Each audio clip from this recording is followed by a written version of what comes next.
នេះយើងតេស្តដោះទៅយកបឺតចេញហើយឲ្យកុំព្យូទ័រដើរហើយកុំព្យូទ័របងដើរចឹងទៅវាបឺតហើយនេះកុំព្យូទ័របឺតតែបាញ់មកវិញបាញ់ទៅខាងច្រែងហ្នឹងវាត្រូវមកតាមនេះនេះអត់មានមកបន្តិចសោះ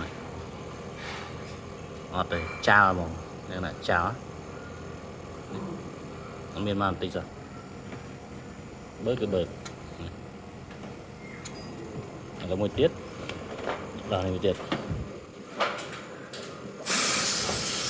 នេះវាចោលយ៉ានៅសល់ទៀត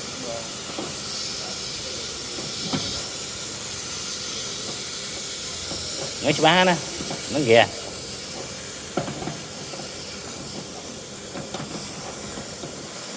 đấy sợ ghè cao oi nè cho nên mình nó xem rồi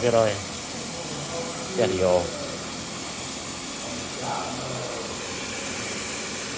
tay bắt mình